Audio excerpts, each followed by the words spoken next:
E5 TV news కు స్వాగతం. ముందుగా హెడ్లైన్స్. కాంగ్రెస్ హయాంలో అంతా జైలులోనే నిర్మలా సీతారామన్.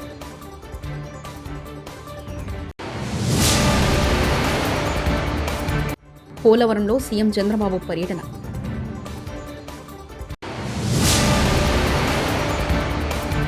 ఎమ్మెల్యేలకు ట్రైనింగ్, కాంగ్రెస్ ప్రభుత్వంపై హరీష్ రావు సెటైరు.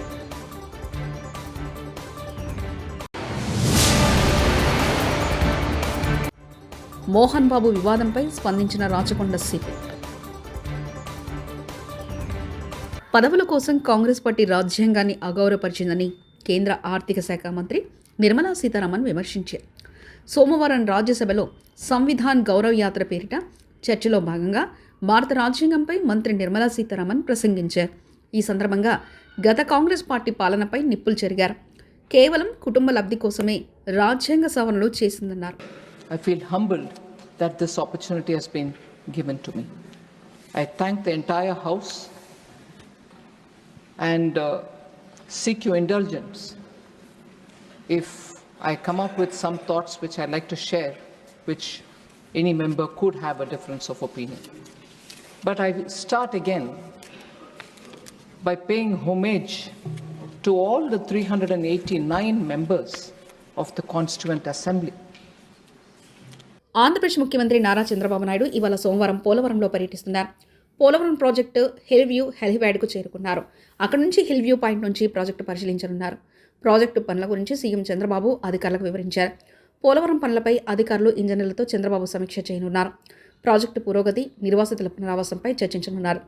సమీక్ష తర్వాత పోలవరం పనుల షెడ్యూల్ను సీఎం చంద్రబాబు విడుదల చేయనున్నారు. Diaphragm wall, earth cum rock fill dam, ఇతర నిర్మాణ పనులపై షెడ్యూల్ విడుదల చేయనున్నారు. రోడ్డు మార్గాన ప్రాజెక్టు పనుల పురోగతిని పరిశీలించేందుకు సీఎం చంద్రబాబు బయలుదేరారు. సమీక్షలు చేశాం. సోమవారాన్ని పోలవరంగా చేసుకుని సమీక్షలు చేశాం. ఇన్ని చేస్తే గడిచిన ప్రభుత్వం 2019 రావడం, 19లోనే వస్తానే ఆర్డర్స్ ఇష్యూ చేశారు. పోలవరం కాంట్రాక్టర్ని మారుస్తున్నామని బలవంతంగా జూలై 29, 2019లో నోటీసులు ఇచ్చి సైట్ నుంచి వెళ్ళిపోవాలని చెప్పి ఆదేశాలు ఇచ్చారు. కాంట్రాక్టర్ని పంపించారు, ఇంజనీర్ని ట్రాన్స్ఫర్ చేశారు. 15 నెలల పాటు ఇక్కడ ఎలాంటి ప్రత్యామ్నాయ ఏర్పాట్లు చేయకుండా రివర్స్ టెండరింగ్ అనే పేరు పెట్టి ప్రాజెక్ట్ని పూర్తిగా సర్వనాశనం చేసే పరిస్థితికి వచ్చారు. గోదావరిలో కలిపేసే పరిస్థితికి వచ్చారు. మనం ముందే చెప్పాను నేను, ఈ ప్రాజెక్టులో 50 లక్షల క్యూసెక్స్ ఆఫ్ వాటర్ డిశ్చార్జ్కి మనం నిర్మాణాలు చేస్తున్నాం. నదిని డైవర్ట్ చేస్తున్నాం. నది మీద పోతూ పక్కకు తిప్పి స్పిల్వేస్ ఇవన్నీ తీసుకొచ్చాం. అలాంటి ముఖ్యమైన ప్రాజెక్టులో డయాఫామ్ వాల్ కట్టి వదిలిపెట్టాం. కాఫర్ డ్యాములు పూర్తయ్యే సమయం, ఇంకొక చాలా తక్కువ పని కానీ కంప్లీట్ చేసుంటే ఆ ఏజెన్సీ ఉంటే అతని బాధ్యత. పీపీఏ చాలా స్పష్టంగా చెప్పారు. ఇంత మునుపు కూడా అనుభవం ఉంది. ఒరిజినల్ కాంట్రాక్ట్ని మార్చాం, మళ్ళా కొత్త కాంట్రాక్ట్కి ఇచ్చాం. అంటే అప్పట్లో ఒరిజినల్గా 2004 నుంచి ఆ క్లెయిమ్స్ అన్నీ ఉన్నాయి. పాత కొత్త ఇద్దరు కాంట్రాక్టర్లు ఉంటే అకౌంటబిలిటీ ఫిక్స్ చేయడం కష్టమవుతుంది. ఎవరు రెస్పాన్సిబిలిటీ ఉంటుందో మనం చెప్పలేము, చాలా డిఫికల్ట్ అని దయచేసి ఆలోచించమని చెప్తే క్యాన్సిల్ చేసి రాటిఫికేషన్ పంపించారు. అంత దుర్మార్గంగా. ఒకవేళ పంపిస్తే దాన్ని ప్రొటెక్ట్ చేశారంటే అది కూడా చేయకుండా చేశారు. సర్పంచులకు బిల్లులు ఇవ్వకుండా గోసపెడుతున్నారని మాజీ మంత్రి సిద్దిపేట ఎమ్మెల్యే తన్నీరు హరీష్ రావు అన్నారు.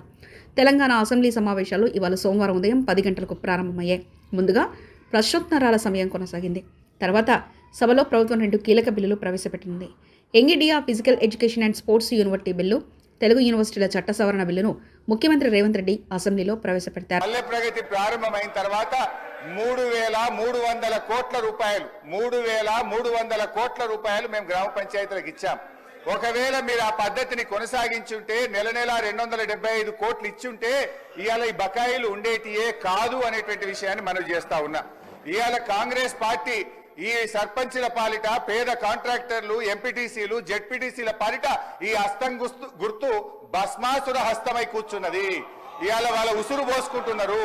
సో దయచేసి మంత్రి గారిని నేను స్పష్టంగా అడిగా, సంవత్సర కాలంలో మీరు క్లియర్ చేయలేదు. ఒక్క నవంబర్లో బడా కాంట్రాక్టర్లకు 1200 ఇచ్చారు. అందులో సగం ఇస్తే సర్పంచ్ల బిల్లులు క్లియర్ అవుతుండే. ఎప్పట్లోకి ఇస్తారో స్పష్టంగా చెప్పండి అంటే త్వరలో ఇస్తాం, చూస్తాం, చేస్తామన్నారు.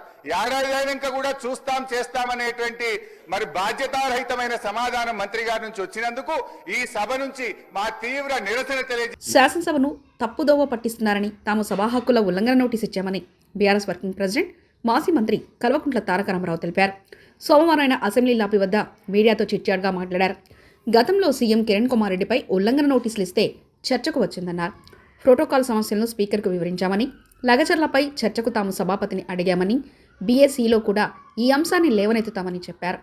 ఆర్బీఐ నివేదిక ప్రకారం 3.89 లక్షల కోట్లని స్పష్టత ఇచ్చిందని, గతంలో సీఎంపై తాము ఉల్లంఘన నోటీసులు ఇచ్చామని కేటీఆర్ తెలిపారు. గతంలో నాదెండ్ల మనోహర్ ఉల్లంఘన నోటీస్ అడ్మిట్ చేశామన్నారు. ఈ ప్రభుత్వం ఆర్థిక విషయంలో ప్రజలను తప్పుదోవ పట్టిస్తుందని, ప్రజలకు స్పష్టత ఇవ్వాలని తాము కోరుతున్నామని కేటీఆర్ వ్యాఖ్యానించారు. ఎంత అప్రజాస్వామికంగా అంటే తమ భూములు తాము ఇవ్వము అంటే వారి మీద కేసులు పెట్టడమే కాకుండా వారిని 3rd డిగ్రీ టార్చర్ కూడా పోలీస్ కస్టడీలో గురి చేసినారు.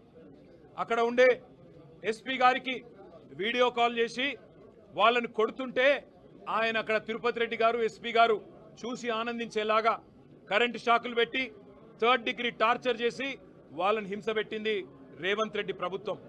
ఎంత నికృష్టమైన ప్రభుత్వం అంటే ముఖ్యమంత్రి సొంత నియోజకవర్గంలో రైతులు 35 రోజులుగా జైళ్లలో ఉంటే అది సబ్జెక్ట్ కాదట, అది చర్చనీయాంశం కాదట. కానీ పర్యాటక రంగానికి సంబంధించి చర్చ పెడతానంటున్న సన్నాసి రేవంత్ రెడ్డిని నేను అడుగుతా ఉన్నా, నీకు మనసుందా? నీకు హృదయం ఉందా? నీ నియోజకవర్గంలో నిన్ను ఓటేసి గెలిపించిన ప్రజలు, నిన్ను ఓటేసి ముఖ్యమంత్రిని చేసిన ప్రజలు జైళ్లలో ఉంటే సిగ్గు లేకుండా పర్యాటక శాఖకు సంబంధించి నేనేదో చేస్తాను, పాలసీ పెడతానంటూ ముందుకొస్తున్నావే, సిగ్గుందా అని అడుగుతా ఉన్నా. అయినా నీ ప్రభుత్వం వచ్చిన తర్వాత 2 రకాల పర్యాటకం కొనసాగుతున్నది. ఒకటేమో ఢిల్లీ పర్యాటకం, ఎక్కే విమానం దిగే విమానం తప్ప ₹1 కూడా వచ్చింది లేదు. సంవత్సర కాలంగా ముఖ్యమంత్రి 30 సార్లు ఢిల్లీ పోయినాడు, మంత్రులు 70 సార్లు పోయినారు. కానీ 100 సార్లు పోయినా 100 పైసలు కూడా తెలంగాణకు తేలేని సన్నాసులు ఈ కాంగ్రెస్ ప్రభుత్వం వాళ్ళు. లగచర్ల బాధితులకు అండగా సభలో బీఆర్ఎస్ నిరసనతో సభ వాయిదా వేసిన స్పీకర్, లగచర్ల రైతుల బేడీల విషయంలో ప్లకార్డులు పట్టుకుని నిరసన వ్యక్తం చేసిన బీఆర్ఎస్ శాసనసభ్యులు ఇదేమి రాజ్యం, ఇదేమి రాజ్యం అంటూ బీఆర్ఎస్ ఎమ్మెల్యేలు నినాదాలు చేశారు. సభలో బీఆర్ఎస్ నిరసన మధ్య కొనసాగిన శాసనసభ లగచర్ల రైతులకు బేడీల విషయంలో చర్చ పెట్టాలని బీఆర్ఎస్ డిమాండ్. చర్చను ఆపేసి సభ రేపటికి వాయిదా వేసిన స్పీకర్, ఇది దొంగల రాజ్యం, దోపిడీ రాజ్యం, రైతులకు బేడీలు సిగ్గు సిగ్గు అంటూ నినాదాలు చేశారు బీఆర్ఎస్ ఎమ్మెల్యేలు.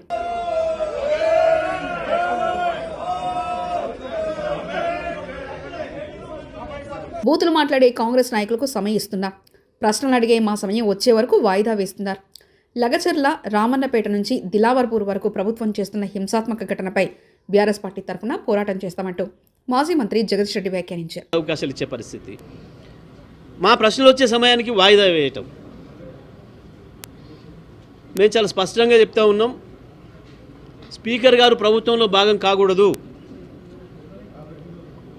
లగచర్ల విషయం మీద ఎట్టి పరిస్థితులలో కూడా మా పోరాటం కొనసాగుతుంది. లగచర్లనే కాదు, అది రామన్నపేట కావచ్చు, అది దిలావర్పూర్ కావచ్చు, అది ఇంకొకటి కావచ్చు. రాష్ట్రంలో ఈ ప్రభుత్వం చేస్తున్న హింసాత్మక సంఘటనలన్నింటినీ కూడా, ప్రజల్ని ఏదైతే హింస పెడుతున్నారో వాటన్నిటి విషయంలో కూడా మేము పూర్తి స్థాయిలో ప్రజల వెంట ఉన్నాం. తెలంగాణ నుంచి రేషన్ బియ్యం కాకినాడ పోర్టుకు అక్రమ రవాణా జరుగుతుందండి మండలి చైర్మన్ గుత్తా సుఖేందర్ రెడ్డి అన్నారు. అవును, రేషన్ బియ్యం అక్రమ రవాణా జరుగుతుంది నిజమే అంటూ మంత్రి ఉత్తమ్ కుమార్ రెడ్డి అన్నారు. ఇంత బియ్యం ఎక్కడ పోతున్నాయి, కాకినాడ పోర్టుకు పోతున్నాయని రోజు వింటున్నాం. కాబట్టి మీరు ఇచ్చేటప్పుడు సమగ్రంగా చూడండి. వాస్తవంగా ఈ రోజున్న పరిస్థితుల్లో పెద్ద ఎత్తున పీడిఎస్ రైస్ డైవర్షన్కి గురవుతున్న మాట ఇది వాస్తవం. అసెంబ్లీలో పవర్ కట్ అసెంబ్లీ సమావేశాల రోజే బీఆర్ఎస్ ఎల్పీలో కేటీఆర్తో చర్చిస్తుండగా అరగంటలో 5 సార్లు పవర్ కట్స్ జరిగాయన్నారు బీఆర్ఎస్ ఎమ్మెల్యేలు.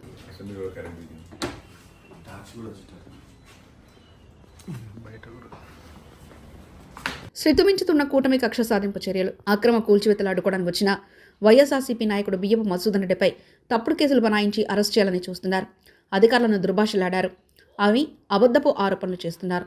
ప్రజాస్వామ్యంలో ఇది సరైన చర్య కాదు. భూమన కరుణాకర్ రెడ్డి, ఉమ్మడి చిత్తూరు జిల్లా వైఎస్ఆర్సీపీ అధ్యక్షులు. అతిక్రమణలు చేసింది చట్టవిరుద్ధంగా ఉంది అన్న పేరుతో ఆ రివర్ వ్యూ రెస్టారెంట్ను కూలగొట్టడానికి అధికారులు వచ్చినప్పుడు అన్నీ చట్టబద్ధంగానే ఉన్నాయి, ఏ తప్పు లేదు, పనిగట్టుకొని కక్ష సాధింపుతో దీన్ని కోల్చటానికి వస్తున్నారోనని మాజీ శాసనసభ్యుడైనటువంటి బిఎం మధుసూదన్ రెడ్డి గారు అక్కడ బైఠాయిస్తే ఆయన అధికారులను తీవ్రంగా దుర్భాషలాడినట్టుగా కేసు మోపి ఈ రోజున ఆయన్ని అరెస్ట్ చేయడానికి ప్రయత్నాలు చేయటం అన్నది చాలా అభ్యంతరకరమైనటువంటి విషయం. ఇలా చట్ట వ్యతిరేకంగా ఉన్నటువంటి కట్టడాలను కూల్చాలా అనుకుంటే సగం కట్టడాలని కూల్చాల్సినటువంటి అవసరం ఉన్నది. పని కట్టుకొని మనకు వ్యతిరేకంగా ఓటు వేశారు, మోహన్ బాబు వివాదంపై స్పందించిన రాచకొండ సిపి మోహన్ బాబు కేసు విచారణ కొనసాగుతుంది. మోహన్ బాబుకు నోటీసులు జారీ చేశాం. ఈ నెల 24 వరకు టైం అడిగారు. హైకోర్టు ఈ నెల 24 వరకు మోహన్ బాబుకు టైం ఇచ్చింది. హైకోర్టు ఉత్తర్వులను గౌరవిస్తాం. అప్పటి వరకు రెస్పాన్స్ కాకపోతే మరోసారి మోహన్ బాబుకు నోటీసులు జారీ చేస్తాం. మంచు ఫ్యామిలీకి సంబంధించి మొత్తం 3 ఎఫ్ఐఆర్లు నమోదయ్యాయని రాచకొండ సిపి సుధీర్ బాబు అన్నారు.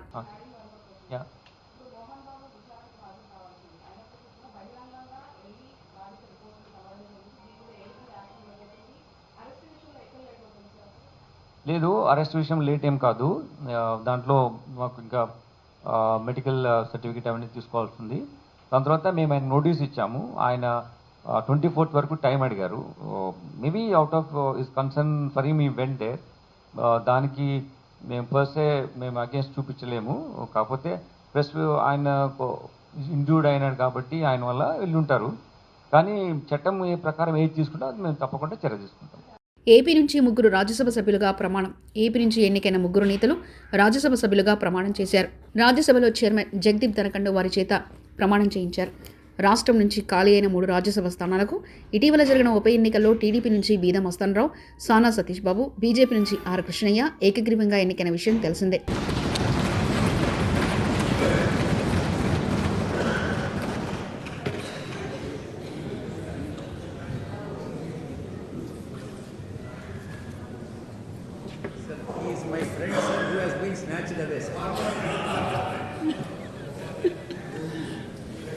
This will not go on record.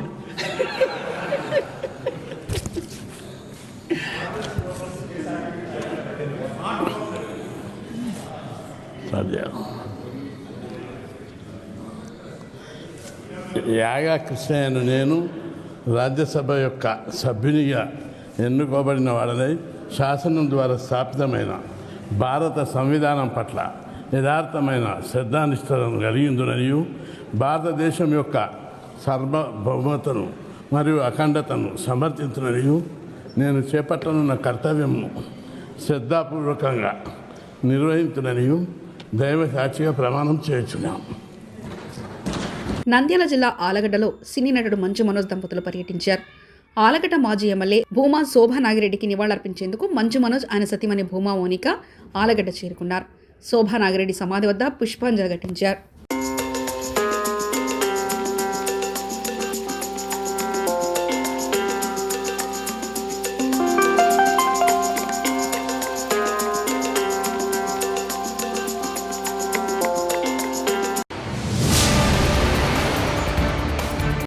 Congress హయాంలో అంతా జైలులోనే నిర్మలా సీతారామన్.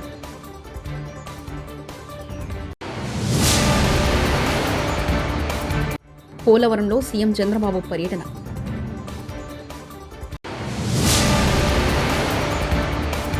ఎమ్మెల్యేలకు ట్రైనింగ్, కాంగ్రెస్ ప్రభుత్వంపై హరీష్ రావు సెటైరు.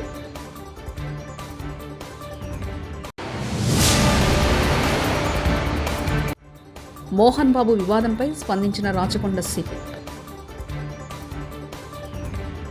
ఇవి బులెటిన్ విశేషాలు. చూస్తూనే ఉండండి E5 టీవీ న్యూస్.